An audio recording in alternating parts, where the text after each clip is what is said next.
agak wajib ya, atau mainin ke di sini saya ingin bertanya tentang pernikahan. Tuan sudah menikah, jadi 2020 itu sempat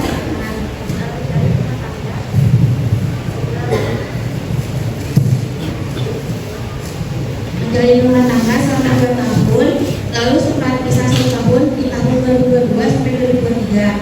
Di 2023 itu kami rujuk kembali, tapi tanpa adanya terlebih dahulu lagi karena waktu 2022 hanya tahap 1 gitu.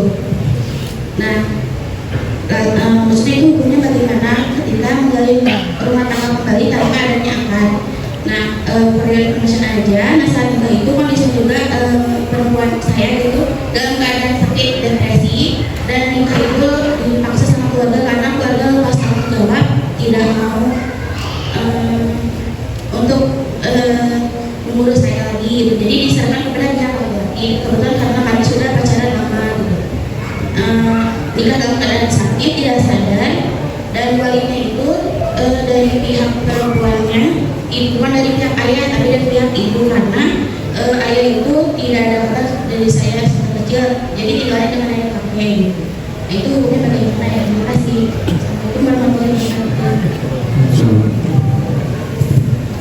Baik, saya jawab bagian rujuknya saja. Nanti kalau untuk kasusnya yang tadi disampaikan bagaimana pernikahannya pada saat itu, ya kondisinya, walinya begini dan seterusnya, itu perlu pembicaraan yang lebih detail ya, nggak bisa seperti ini ya.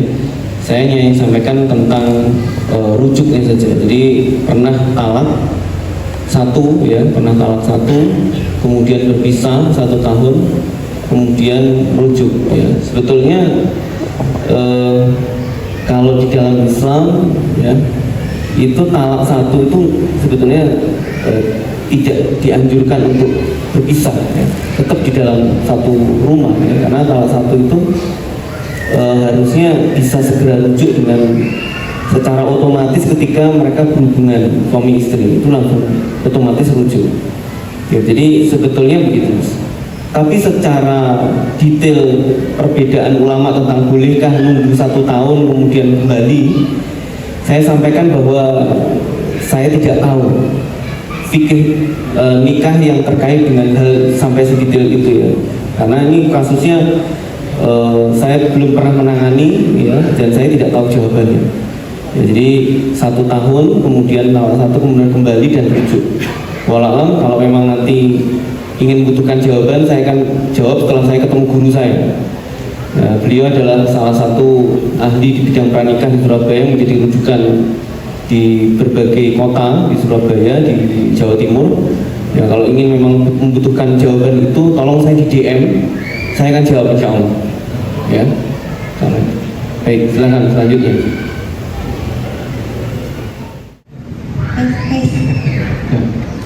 Bismillahirrahmanirrahim. Assalamualaikum warahmatullahi wabarakatuh. Ustaz, Afwan, sebelumnya izin perkenalkan diri dulu. Saya alias Fadila Ridwan dari Kota Cimahi.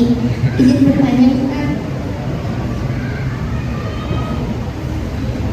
Kebetulan baru di hari-hari kemarin itu saya mendengar dari saudara saya sendiri bahwa ada teman yang melamar terlebih dahulu tanpa di hadapan kedua orang tua dan para keluarganya, sehingga si wanita tersebut menerima cincin kawin dari si prianya ketika mereka itu sedang berbuat terlebih dahulu tanpa diketahui. Seperti itu mereka itu pertanda dia itu menembak si wanita terlebih dahulu untuk jadi pasangannya. Lalu di beberapa waktu kemudian dilanjut dengan proses tunangan yang memang di hadapan para kedua orang tua dan para keluarga besarnya.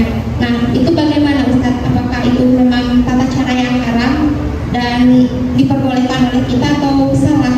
Mohon penjelasannya Ustaz. Jadi pertama dia nembak ya. Maksudnya nembak ini maksudnya ya, dia menerima cincin dan bunga yang diberikan dari laki-laki tersebut ya, sehingga diterima oleh wanitanya ya, tanpa ada orang tua dan para keluarga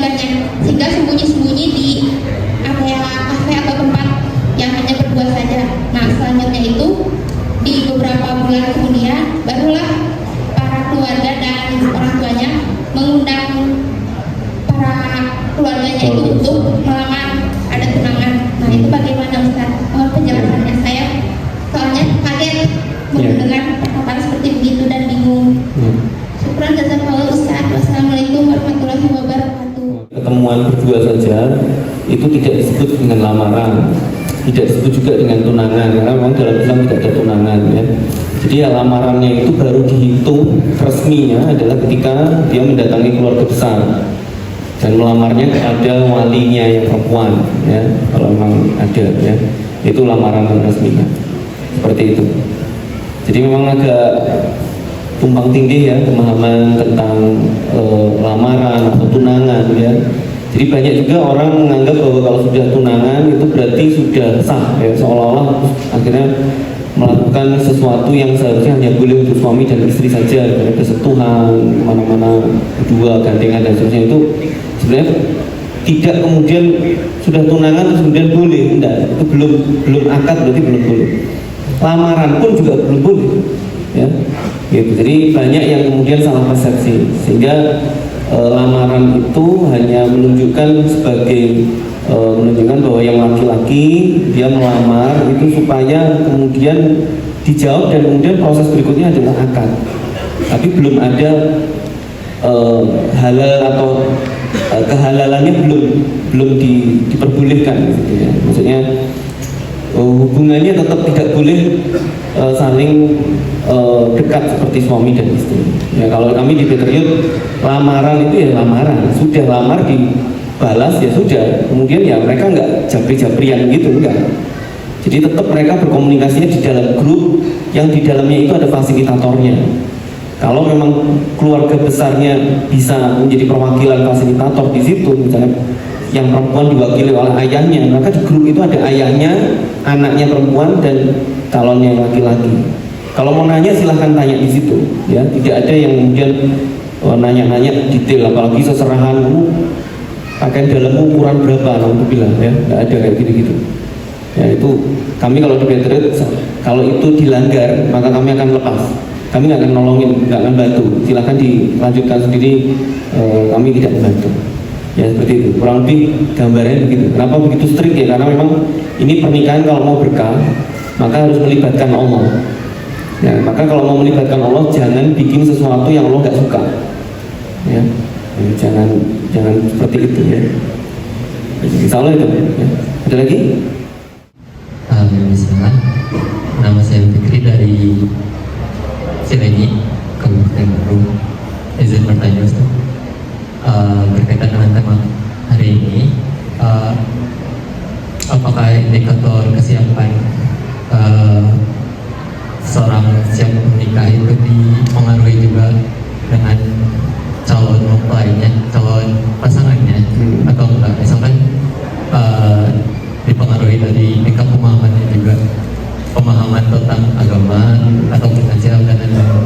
Kadang kan itu ngaruh ke tingkat percaya diri dari orang yang mempersiapkan.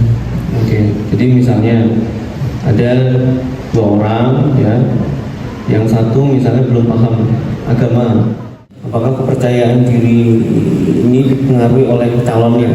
Ya, jadi ya titik kesiapannya itu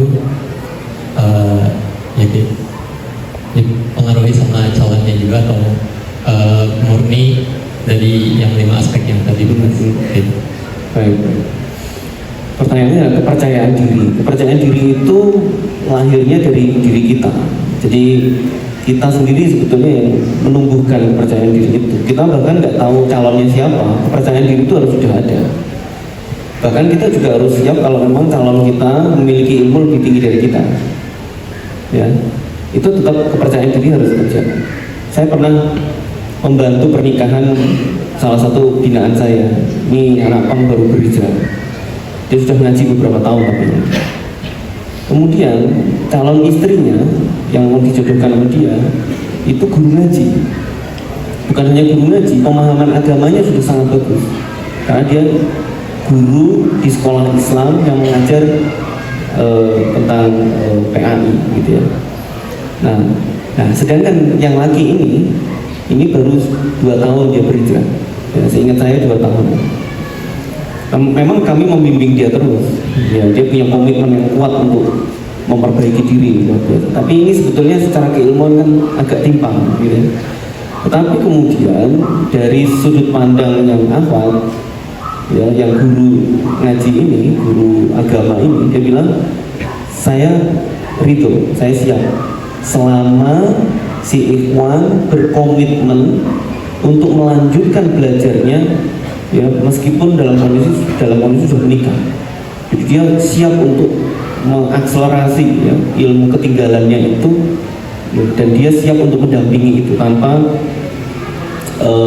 merendahkan ya kekurangan yang dimiliki oleh suaminya. Ya, jadi istrinya komitmen untuk mendampingi tanpa merendahkan kekurangan dari suaminya. Sang suaminya punya komitmen kuat untuk mengejar ketertinggalan itu. Alhamdulillah sampai sekarang mereka keluarganya sangat baik sekali.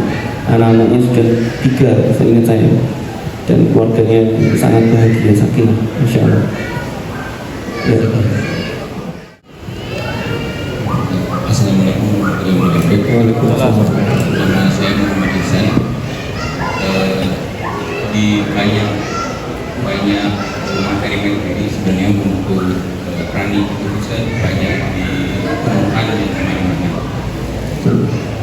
Tetapi untuk akad pernikahan itu biasanya itu banyak yang sekarang itu konsultasi dulu. Mungkin tadi kan disinggung terkait pemahaman juga atau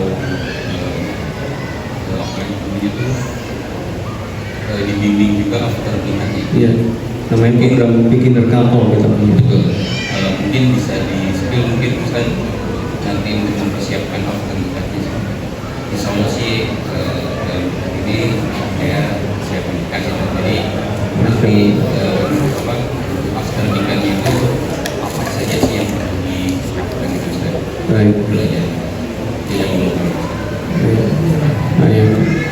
Bismillah. Jadi kalau saya saran bahwa pernikahan yang ingin selalu dalam bimbingan Allah ya, maka keduanya ketika menikah itu setelah menikah itu harus selalu punya komitmen untuk mengupgrade diri. Mengupgrade diri itu bisa bermacam-macam caranya ya, tapi 2 diantaranya adalah ya jangan meninggalkan majelis ilmu. Yang kedua, carilah guru yang guru itu memang dia secara ridho mengangkat kita sebagai murid. Jadi bukan guru yang maksudnya kajian umum ya. Kita minta dibimbing oleh guru yang guru itu siap untuk kita datangi, kita ajak konsultasi, itu betul-betul dia ridho gitu. Nah itu penting ya, supaya komunikasi antara kalian dengan orang yang berilmu, dengan guru itu tadi, itu bukan hanya pada saat forum umum begini, karena banyak masalah-masalah yang itu harusnya bisa diselesaikannya hanya pada saat forum-forum tertutup, dan itu guru kita yang paling memungkinkan untuk menghandle kita, untuk membersamai kita dalam hal-hal yang sudah seperti itu gitu. Nah memang apa bedanya kalau kita punya masalah kemudian datang ke sekali-sekali kemudian kita datang ke konsultan misalnya, atau psikolog atau konselor gitu ya. Ya bisa juga, cuman kan konselor nggak tahu kita ini siapa. Harapannya kalau itu guru sendiri, sebagaimana dulu Rasulullah itu kalau menghandle para sahabat ya, Rasulullah tahu betul bagaimana karakter para sahabat ini, sehingga masukan-masukannya itu tepat karena beliau yang mendampingi gitu. Harapannya begitu. Kalau kami di Surabaya sudah ada fasilitas itu, kami sediakan fasilitas itu sehingga mereka setiap punya permasalahan itu yang pertama yang harus didorong adalah kemampuan menyelesaikan masalah itu sendiri. Jadi mendampingi itu bukan kemudian sedikit-sedikit ikut campur, enggak. Tapi kalau sudah ada indikasi, maka di-upgrade kemampuannya untuk menyelesaikan sendiri. Karena sekali dia punya kemampuan menyelesaikan sendiri, kemudian kemandiriannya bagus, bertumbuh.